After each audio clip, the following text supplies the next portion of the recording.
ഏവർക്കും സ്നേഹവന്ദനം. ഇസ്രായേലും ഇറാനും തമ്മിലുള്ള യുദ്ധം, അതിന് പല മാനങ്ങളും പല ആളുകളും വാർത്താമാധ്യമങ്ങളിലൂടെയൊക്കെ തരുന്നു.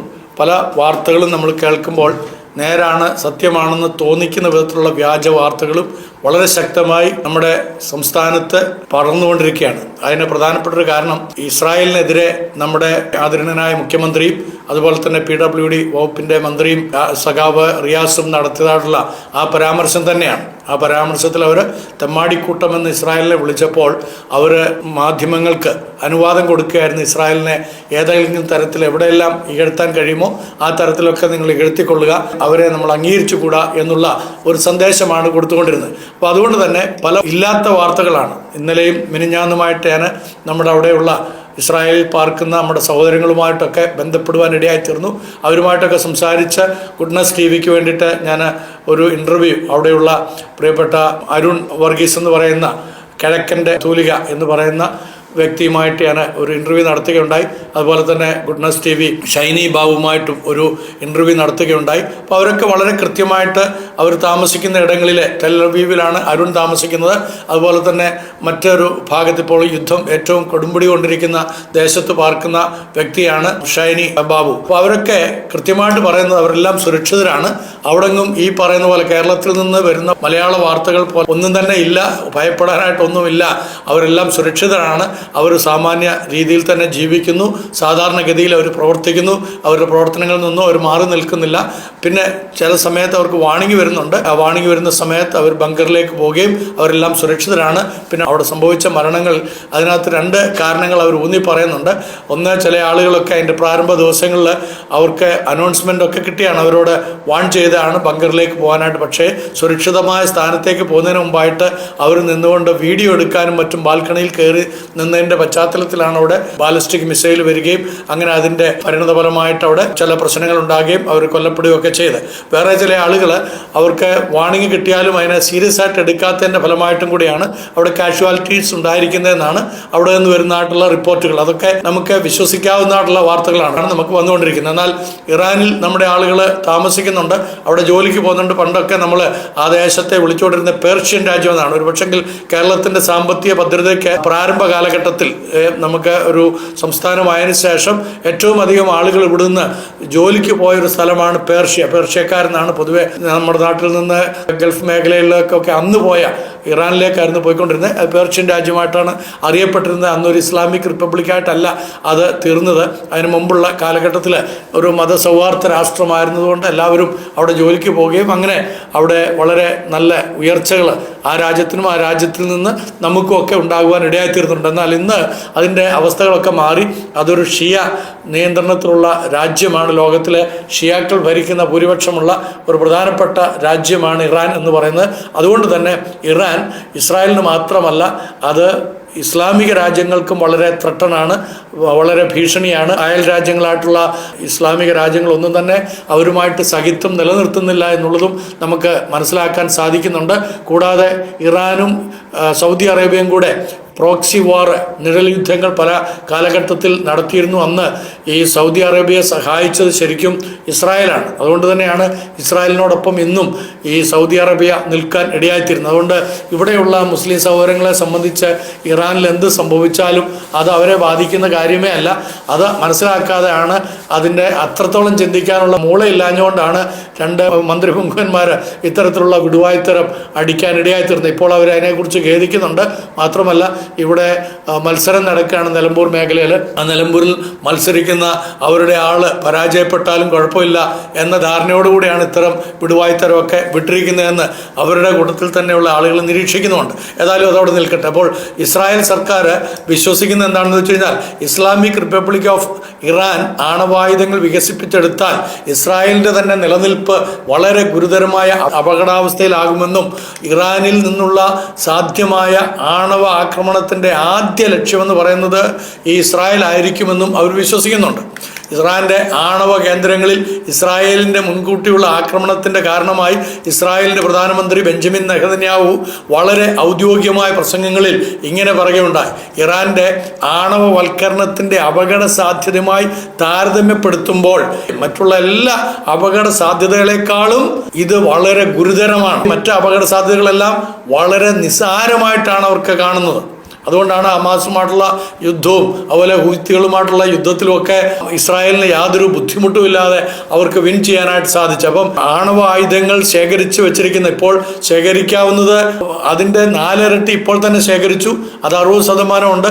ഇനിയും 25% കൂടി ആയിക്കഴിഞ്ഞാൽ ലോകത്തെ തന്നെ ഇല്ലായ്മ ചെയ്യത്തക്കവണ്ണമുള്ള ന്യൂക്ലിയർ ബോംബുകൾ ഉണ്ടാക്കാൻ തക്കവണ്ണം ഇറാന് സാധിക്കും. അതാണ് ലോകത്തെ ഭയപ്പെടുത്തേണ്ടുന്ന ആ കാര്യം. അതുകൊണ്ടാണ് ഇതിനെക്കുറിച്ച് അറിയാവുന്ന എല്ലാ രാജ്യങ്ങളും ഒറ്റക്കെട്ടായിട്ട് ഇറാനെതിരെ തിരിഞ്ഞിരിക്കുന്നത്.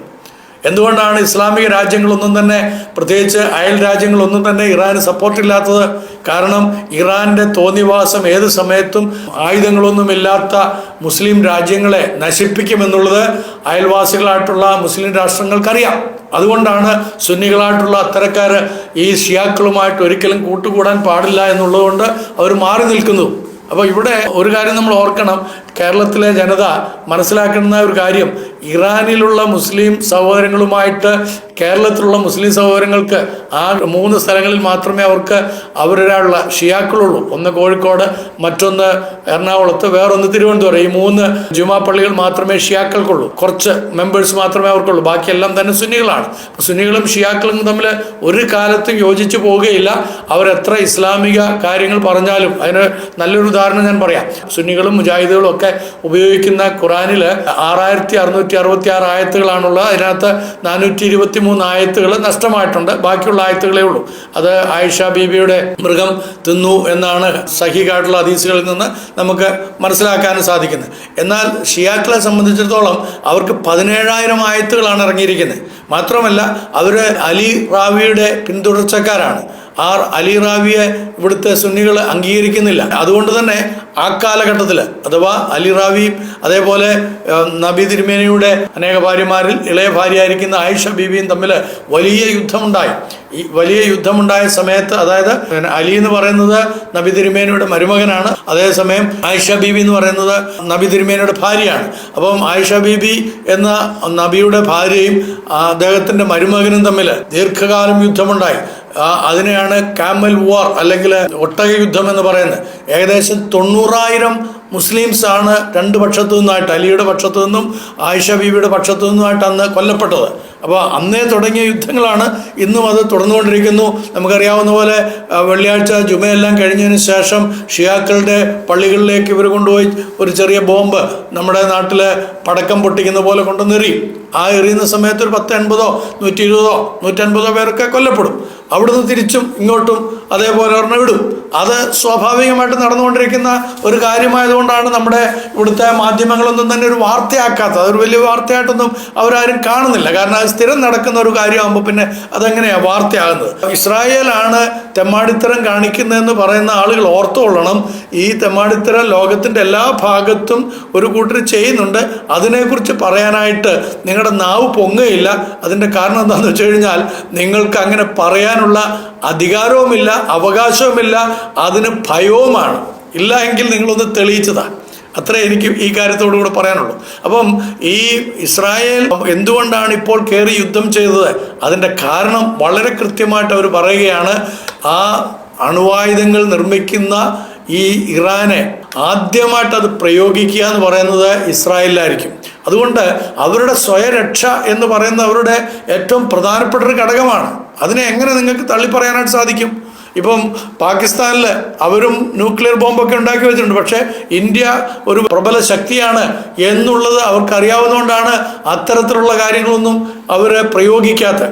1979 ഇസ്ലാമിക വിപ്ലവം മുതൽ ഇസ്രായേലിനെ ഒരു ജൂതരാഷ്ട്രമായി കാണുകയും ആ ജൂതരാഷ്ട്രത്തെ ഇല്ലാതാക്കുക എന്ന ലക്ഷ്യം ഇറാന്റെ രാഷ്ട്രീയ നയത്തിന്റെ കേന്ദ്ര സ്തംഭമാണ്. അവരുടെ കേന്ദ്രം എന്താണ്, അല്ലെങ്കിൽ അവരുടെ ചിന്താഗതി, അവരുടെ രാഷ്ട്രീയ നയത്തിന്റെ കോർ പാർട്ട് എന്താണെന്ന് ചോദിച്ചു കഴിഞ്ഞാൽ ഒറ്റയൊന്നേ ഉള്ളൂ. അതെന്താണ്?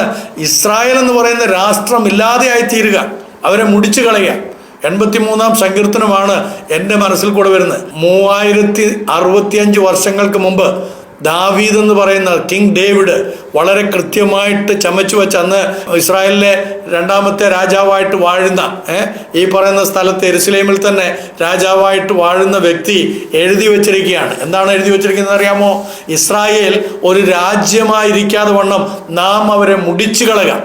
അതിനകത്ത് ഈ പറയുന്ന ശത്രുഗണം എല്ലാം തന്നെ ഉൾപ്പെട്ടു നിൽക്കുന്നുണ്ട്. അന്നുകൊണ്ട് ഇന്നുകൊണ്ട് അവർ ശത്രുഗണത്തിൻ്റെ ആ ഒരു അതിർത്തിയിൽ തന്നെയാണ്, ആ ശത്രുഗണത്തിൻ്റെ കൂട്ടത്തിൽ തന്നെയാണ് ഇപ്പോൾ നിലനിൽക്കുന്നത്. അന്ന് മുതൽ അവർ ചിന്തിച്ചു കൊണ്ടിരിക്കുകയാണ് ഇസ്രായേൽ ഒരു രാഷ്ട്രമായി തീരരുത്. അതവരുടെ ആഗ്രഹമാണ്. ഈ ഒരു കാര്യം അവരുടെ ഉള്ളിൽ കിടക്കിയാലും കൂടാതെ ഇസ്രായേലിൻ്റെ നാശം പലപ്പോഴും ഇറാൻ്റെ ആണവ നിക്ഷേപ ശേഖര അഭിലാഷങ്ങൾക്ക് പിന്നിലെ പല തന്ത്രപരമായ ഉദ്ദേശങ്ങളിൽ ഏറ്റവും പ്രധാനപ്പെട്ടതായിട്ട് ലോകരാഷ്ട്രങ്ങൾ ഗണിക്കുന്നുണ്ട്. അത് മനസ്സിലാക്കാതാണ് അവരെ കയറി തെമ്മാടികളെ എന്നൊക്കെ വിളിക്കുന്നത്. മറന്നു പോകരുത്. എന്തുകൊണ്ടാണ് ഇസ്രായേൽ ഈ വിധത്തിൽ ഇപ്പോൾ യുദ്ധത്തിന് സജ്ജരായത്, അവർ മുന്നോട്ട് പോയത് എന്നുള്ളത് നാം അറിയണം.